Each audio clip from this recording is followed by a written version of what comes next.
Recently, Gameloft tweeted out a survey with some very interesting possible hints at future content coming to Dreamlight Valley, and I knew we have to talk about this.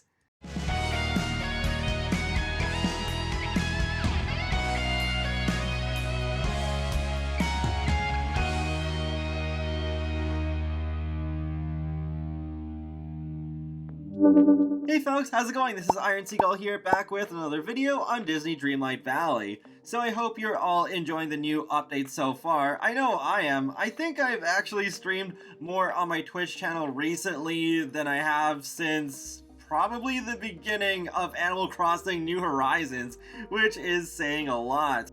So let's talk about this new survey. I'll leave a link to it in the video description below. I highly recommend taking it because I think the feedback of this one is going to be very important for the game.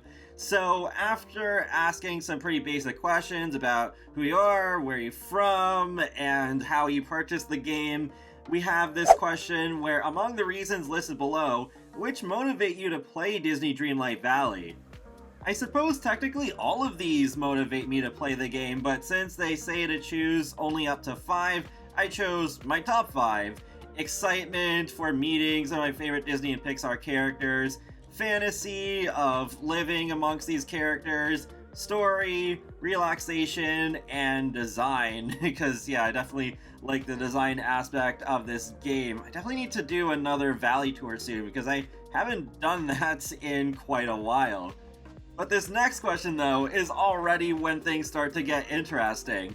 We're looking to introduce new characters to Dreamlight Valley. Which Disney, Pixar franchise would you most want to see introduced? And this was so hard to select only 5, because they have Up, Monsters Inc., Alice in Wonderland, Hercules, Toy Stories for additional characters, since we already have a couple, Emperor's New Groove, Finding Nemo, Sleeping Beauty, Atlantis, Princess and the Frog, Wreck-It Ralph, Beauty and the Beast, additional characters. I guess they put additional for that one because Belle is already kind of confirmed on the roadmap.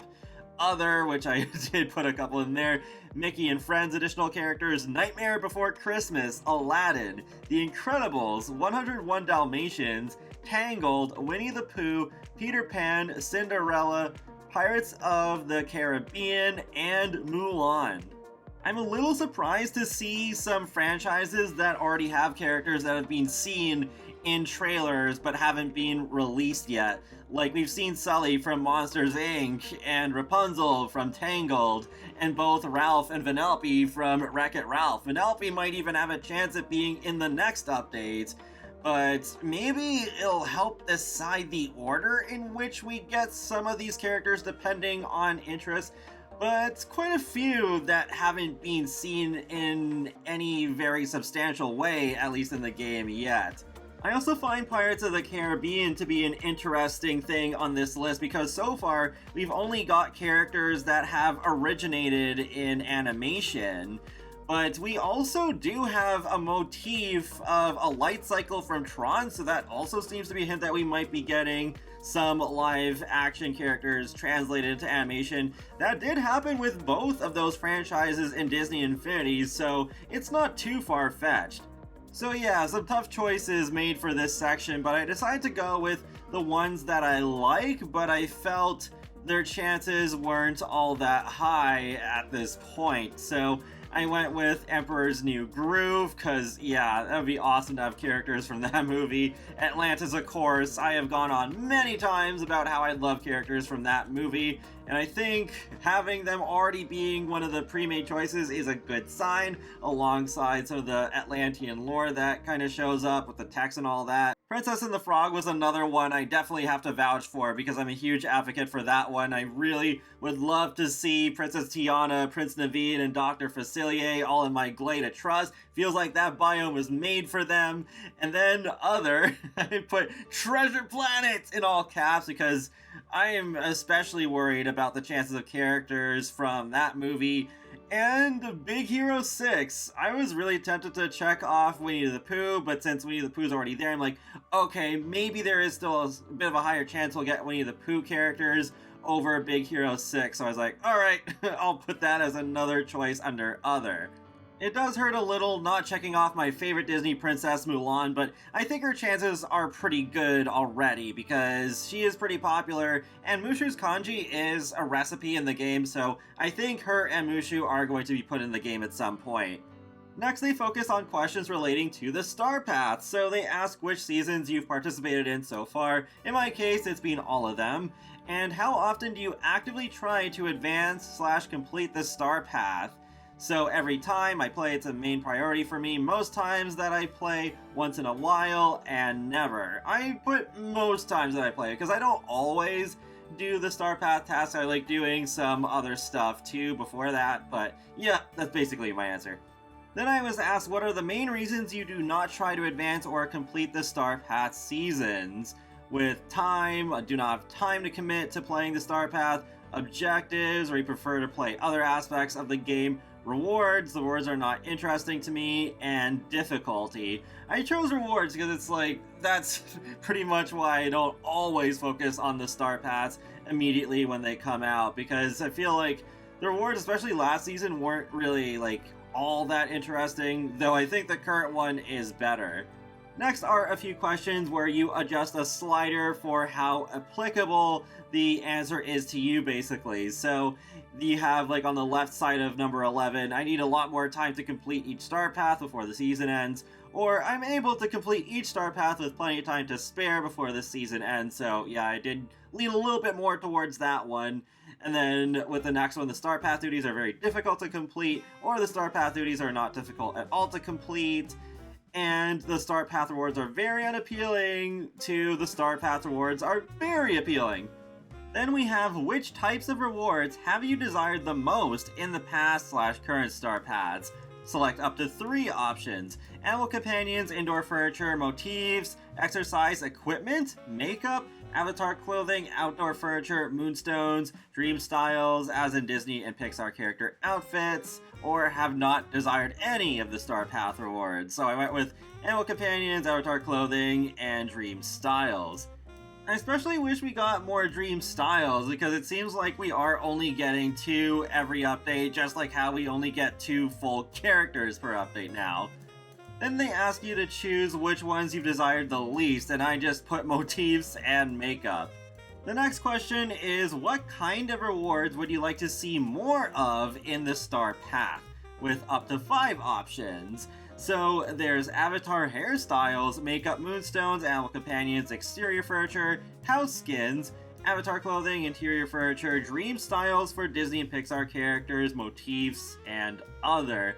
House skins I would love to see in the star path instead of them all being limited to that very overpriced premium shop, which thankfully there is a section of that survey later. We will get to that. But yeah, some more animal companions, some unique ones would be cool. And of course, I already talked about dream styles. For a more specific question, they went with which category of clothing would be most exciting to see more of in the star path. Select up to 5. I wasn't quite sure what I wanted to see more of. I realized last night there aren't too many skirts in the game, so that's why that's one of my choices. And I would love to see more back accessories. And hats and costumes make sense to me to have in the star path. But here's an interesting one. What kind of themes would you like to see in the star path, where you can select up to 5? Retro/vintage Disney style, items such as jean jackets with patches, crew neck sweaters, Disney villains, items related to iconic Disney villain characters. We've had this already. We had that just before Halloween, so I guess if they were to do this again, it would be different items, sports jerseys, sporting equipment, Disney princess, items that relate to the Disney princesses, such as ball gowns, thrones, and crowns. Winter holiday, items related to winter. Again, would be kind of repeating a theme, but probably with different items than before. Disney Channel originals, items related to TV shows such as Kim Possible or Lizzie McGuire. So that is quite interesting. Yeah, I'm sure a lot of people would love to see Kim Possible represented in the game. Pixar, items related to Pixar films and characters. This was our very first star path, so another potential repeat. Vacations, items such as luggage and travel styles such as fanny packs and tropical button-ups. Does make sense, I guess, for a Disney game if you're kind of coordinating that with the current theme park one. And occupational, items related to careers such as a gardener or a chef. Disney Cruise, items with the nautical theme. I would be all over this. I mean, Iron Seagull, it's in my name. I'd love to see more nautical furniture. And Nightmare Before Christmas, items related to Nightmare Before Christmas. Yeah, I was hoping we would have gotten that last year before Halloween, but maybe they'll do that this year. I would not be surprised. Pretty simple question is next. Have you purchased and upgraded to a Star Pass premium track before? Yes, I have. And then we have, how likely do you think you are to purchase the Star Pass premium track in the future? I'm going with extremely likely. I mean, I've done them all so far. I think it is an okay deal. I mean, it's definitely a lot better than the premium shop, that's for sure. Next is another very interesting question. We are evaluating new types of content to add to the Star Pass or optional premium shop. Which types of content are most appealing to you? And we can only select up to 5. New skins for the well or the goofy stall. I haven't thought about that before, but that would be nice to be able to change up the looks. New looks and skins for the tools, like a platinum shovel or a hammer instead of a pickaxe. I'd be very interested to see that, especially for when multiplayer comes around, so you kind of stand out a bit more. More back accessories like animated backpack or wings, upgradable outfits that would be upgraded in stages. Not so sure about that one. I mean, I don't know if it would really add all that much to the game. Avatar emotes, I have been vocal about this in the past. I'd love to see emotes. I guess they would be more of a priority when we get multiplayer, but I'd also love to be able to react to the things the villagers say to me, and then maybe they could react back, like being able to wave at them or cheer or something like that. Then that would suck to have that only behind the premium shop if that were to happen. New types of animal companions, new skins for animal companions like the glow-in-the-dark squirrel, character dream styles like new looks for Disney and Pixar characters. So I guess that means just like alternate costumes for existing characters that would make them kind of look like another character, like say in Super Smash Bros. How Peach has an alternate color that makes her look more like Daisy. And lastly, Disney and Pixar house skins. Example, a new skin for Remy's restaurant or Scrooge's shop. This would be interesting because it's like, oh, we can customize the skin of our own houses now, but not the ones of other villagers or venues, so that would be neat to see. I know some people have said they don't really like Remy's house specifically, not so much the restaurant, so that would be nice to have another option. Alright, here we go, the premium shop. How would you rate the appeal of the offerings in the premium shop? So I put slightly unappealing because, I mean, there are some items that look really good, but the price is just way too high. I did end up splurging on a couple of bundles so far, so they did ask me about that. So I did get the purple cottage house skin and one of the Art Deco poster bundles, the one with Princess Tiana, Woody, and Elsa and Olaf. Then they ask you which types of bundles that you've purchased from the premium shop so far, and I basically said mine. And they ask which category of clothing would be most exciting to see more of in the premium shop. And I was like, what do I put here? What would I want to have at such an expensive price? So I don't know, I just put hats, jewelry, and costumes. Then we have a couple more questions with sliders. I prefer purchasing items bundled in a set at a cheaper price. The other side being, I prefer purchasing items I like individually, even if the price might be higher. And then the other one is the Star Path offerings are more appealing. 2, the premium shop offerings are more appealing. Yeah, it was pretty easy to choose those two. I mean, flashbacks to the Sims 3 store. I do not want that for Dreamlight Valley.